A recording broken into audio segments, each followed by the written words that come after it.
Hey, folks, welcome to Market Intraday Analysis by InTheMoneyStocks.com, your leaders in pure technical analysis, avoiding all that Wall Street hype. This video from Monday, May 23rd, 2011 is sponsored by Realtic. All right, let's get right into the mix. We have a lot going on today. The first thing we have to discuss is the massive move down in the markets today. We basically gapped down here this morning. Since then, we've basically gone sideways. I mean, it's very, very strange to see this because I'm going to point out something of interest here. Number one, you first have to make a note here. If we zoom out on the charts, take a look at this little pivot low right here. See this pivot low?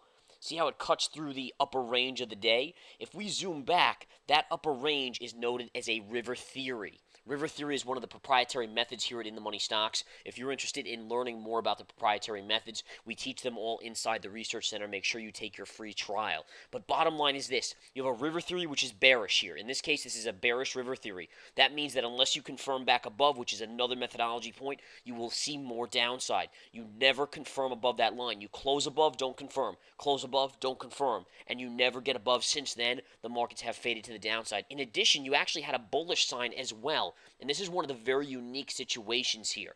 All right, number one, and what do I mean by the bullish and bearish? Well, the river theory is bearish, but then you have a bottoming tail right here, which is bullish. So the bottoming tail says unless you close below this low, you're not going to go down anymore. All right, so you have a river theory right here, which means if you confirm above this line, then you're going to go higher. We never did that. At the same time, you have a bottoming tail, which says as long as this little tail holds and you do not close below here, which we never did, you will not go down. And sure enough, the market has paid close attention to this and held it in a strict range. It's actually one of the few times I can remember in history, since I've been a trader for years and years and years now, that there's been a bullish and a bearish signal at a current level on a chart, and the markets have not broken one way or the other for a long period of time. And again, you can clearly see here, folks, no confirmation above 132.25, and again, no confirmation or breakdown below the 131.75 level. It is truly remarkable, folks. Now, again, do I think by the end of the day we'll probably break one way or the other? Most likely. I mean, if we were to stay in this range the whole day, I would be in shock and awe, essentially, because of how rare that would be. It's always a small possibility, but very, very unlikely, I would say. Maybe only about a 20% chance that we do stay in this range for the rest of the day. It's even a miracle that we've stayed in this range for this long of time. Now, I want to talk about what's going on. First of all, the Dow Jones Industrial Average is down 150 points.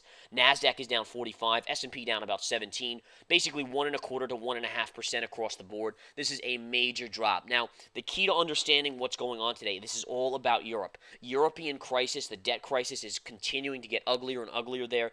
Looks like these countries need another bailout. Greece, that's the one at the front of the zone right now.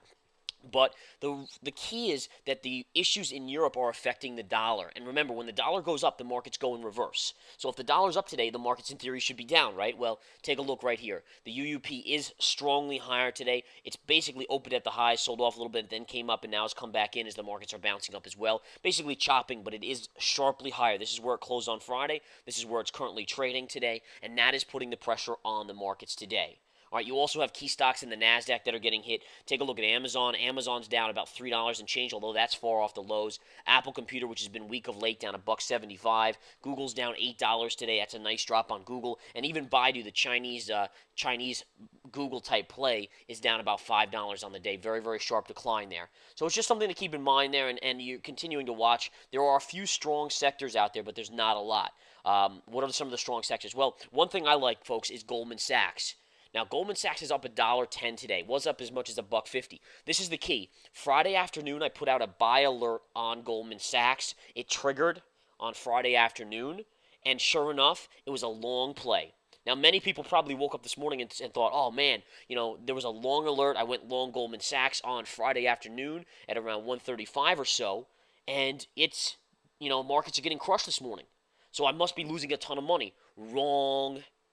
Goldman Sachs is soaring today. Well, not soaring, but considering the market, that is a fantastic move. And this just goes to show you, this is something that I've strived to impress upon my Research Center subscribers and my chat room subscribers. And don't forget, there's a free trial to both for 1 week, so I encourage you to take it now. But the key is, I don't care if the market's going up or down. I'm a swing trader. Swing traders only care about the technicals on the charts, buying and shorting key levels. And if you do buy a level like on Goldman Sachs at the 135-ish area, it doesn't matter. That's a strong enough level that even if the markets are getting hammered, you should see a small bounce out of it, and that's what we're getting today. I actually think that by the end of the week, Goldman will be back above 140, to be honest, because the volume should get very, very light towards the end of the week as we have the Memorial Day holiday weekend coming up. But in any case, just keep that in mind, folks. And again, watch that very closely. So financials overall are not doing too poorly, even though Bank of America continues to be down a little bit, as is Wells Fargo. Goldman Sachs is bucking the trend today. Another sector that's somewhat on the upside today is the agriculture stocks. Potash is having a small up day, up 11 cents.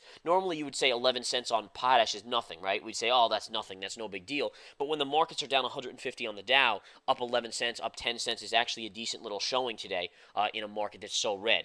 Mosaic, another one, up 91 cents. That's another fantastic showing. So it's interesting because the agriculture stocks usually go inverse to the dollar as well. Usually you'd see these down when the dollar's up, but that's not the case today. We're seeing some good strength in the agricultural plays. Some other stocks taking a little bit of a hit today. MasterCard, which was on an unbelievable move over the last couple weeks here. Take a look at this chart. Over the last 2 months maybe, had a huge move up, and then all of a sudden on Friday reversed and is continuing to sell off. I would be a look for a swing trade off the 50 moving average on this chart right here. In addition, Cisco is breaking down a little bit more. CSCO, let's take a look at Cisco here. Just taking out this little pivot low. Where do you think it's going to next? I'll tell you right now. Most likely to the $14 range. So it has a little bit more downside. There's a couple stops along the way. There's one right here. It looks like right around 15.50. That should be decent. But I would probably wait for it down in this range. If it gets there, it's going to be a fantastic long opportunity for a good, probably longer-term swing trade. I mean, not just a day or two. I would even say it's making a longer-term bottom if it gets down in the $14 range. All right. What else? IBM is getting hit today, down over $2. That stock, again, look at that long-term chart of IBM. If we zoom in now on it, though, you can see how it is coming down here again. Most likely it will tag the 50 moving average. My prognosis for this market is downside today, neutral to downside tomorrow, and then probably by Wednesday, Thursday, and Friday, my guess is the market will start to float up. The dollar, again, will most likely pull back a little bit, which will help the markets float up as well. And again, I'm not thinking a big float up by any stretch, but I think neutral to upside into the holiday weekend is most likely the nature of the beast right now, and that's what we'll see. Commodities, with the dollar soaring today, oil is taking a pretty sharp hit, although it's off the lows. This 200 moving average is holding so well. You know, so many times it's kind of come close to it right here, and then it touched it here. Huge bounce, then came and kissed it on Friday, kissed it again today. Nice double bottom there on the intraday chart, and it's moved off. But this is a huge amount of support right here at the 200 moving average. All right, again, if you take a look at gold, this is a little unique. Gold is up today, only at 10 cents on the GLD, but you know, many people would say, well, the dollar's soaring today. Why is gold up? Gold should be down. Well, with all the problems in Europe, folks, people are just saying, listen, we got to protect ourselves. You know, yeah, the dollar is going up because people are buying dollars and selling euros, but people are also, you know, selling euros and buying gold. And people, when there's fear and uncertainty in regards to, you know, literally the global picture of the economy, people are also going to buy gold. And the same thing kind of applies to silver. Silver SLV is only down 17 cents, which is basically flat. Normally on a dollar spike like this, you'd see a bigger down move in silver, but the same thing applies there. People are saying, you know what, let me pick a little bit of this physical metal up so I can protect myself against all currencies, not just the euro right now. Even the dollar, as we know, has not been the greatest of currencies over the last year or so. All right, so that's what we're seeing there. Scanning through, folks, solar stocks are taking another hit. I have to say LDK is getting very, very attractive here. LDK is kind of coming into a level here. Not quite there yet, but I have to say that this little pivot low right down here would probably be something of interest that I would be watching on LDK, and that's at a price of around $6.40, $6.40. I would guess it would get a bounce off of that level. It's pretty amazing. I mean, this thing in February was trading at around $15, and to see it it's under 7 now is amazing, and obviously an entry in the low 6s would probably be beneficial. It could even go down as low as 5. I mean, don't think it can't go down there, but you know, somewhere down in this range, that'll be the longer-term entry for a swing trade on LDK. This is spot number 1 and spot number 2. Okay, we'll touch on a couple other sectors here. We talked about the financials, Research in Motion, which I called out as a long play. We made great money on this last week off of this exact low. It filled me perfectly. We made, I think I took about $2 and change off the first half of the position and about $1 off the second half. It has come back in here. I do like it at this low again. I think there's a very attractive level down here on research in motion. Anything below 43 looks attractive to me on the chart. See that pivot low? How beautiful is that pivot? And again, we nailed that in the research center. There's been just unbelievable swing trades in the research center lately, guys. Hot charts and alerts, pro trader watch list, and obviously I talk about trades in the nightly videos. It's all included in the research center. Remember, there's a 7-day free trial, so there's no harm in trying it out. You can't go wrong trying it out. No obligation. Just cancel before the end of your free trial by going on your personal account that you would create and just clicking the cancel button. I mean, it's about as easy as it can be if you don't want to take it. Otherwise, we're here for you. We're going to be making money from here until eternity, guys. Until I retire, which is a long way off, I'll be banking money left and right with those in the research center and those in the intraday stock chat.